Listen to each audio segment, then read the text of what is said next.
is audible. The Last Wish, written by Andrzej Sapkowski, translated from the Polish by Danusia Stock, and read by Peter Kenny. The Voice of Reason, 1. She came to him towards morning. She entered very carefully, moving silently, floating through the chamber like a phantom. The only sound was that of her mantle brushing her naked skin.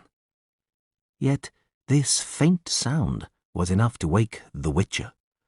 Or maybe it only tore him from the half-slumber in which he rocked monotonously, as though travelling through fathomless depths, suspended between the seabed and its calm surface amidst gently undulating strands of seaweed.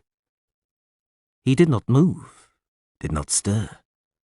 The girl flitted closer, threw off her mantle, and slowly, hesitantly, rested her knee on the edge of the large bed. He observed her through lowered lashes, still not betraying his wakefulness. The girl carefully climbed onto the bedclothes and onto him, wrapping her thighs around him. Leaning forward on straining arms, she brushed his face with hair which smelt of chamomile. Determined and as if impatient, she leant over and touched his eyelids, cheeks, lips with the tips of her breasts. He smiled, very slowly, delicately, grasping her by the shoulders, and she straightened, escaping his fingers. She was radiant, luminous in the misty brilliance of dawn. He moved, but, with pressure from both hands, she forbade him to change position, and, with a light but decisive movement of her hips, demanded a response. He responded. She no longer backed away from his hands. She threw her head back, shook her hair. Her skin was cool and surprisingly smooth. Her eyes, glimpsed when her face came close to his, were huge and dark as the eyes of a water nymph. Rocked, he sank into a sea of chamomile as it grew agitated and seethed. The Witcher, Part 1. Later, it was said the man came from the north, from Roper's Gate. He came on foot, leading his laden horse by the bridle. It was late afternoon, and the ropers', saddlers' and tanners' stalls were already closed, the street empty. It was hot, but the man had a black coat thrown over his shoulders. He drew attention to himself. He stopped in front of the old Naracourt Inn, stood there for a moment, listened to the hubbub of voices. As usual at this hour, it was full of people. The stranger did not enter the old Naracourt. He pulled his horse further down the street to another tavern, a smaller one, called the Fox. Not enjoying the best of reputations, it was almost empty.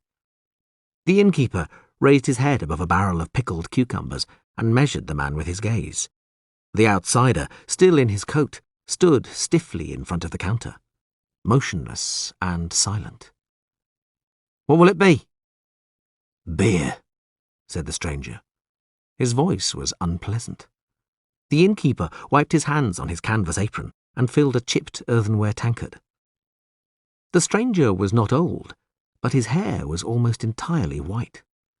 Beneath his coat, he wore a worn leather jerkin laced up at the neck and shoulders.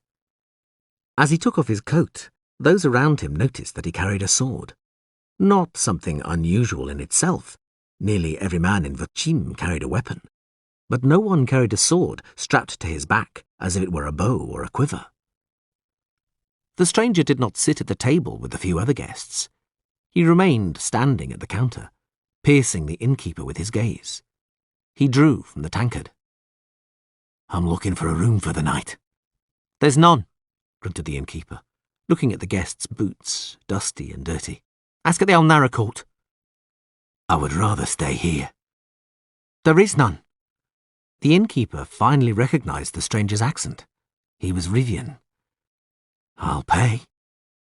The outsider spoke quietly as if unsure, and the whole nasty affair began. A pockmarked beanpole of a man, who from the moment the outsider had entered had not taken his gloomy eyes from him, got up and approached the counter.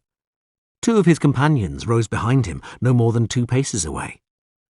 "There's no room to be had, you Rivian vagabond," rasped the pockmarked man. standing right next to the outsider.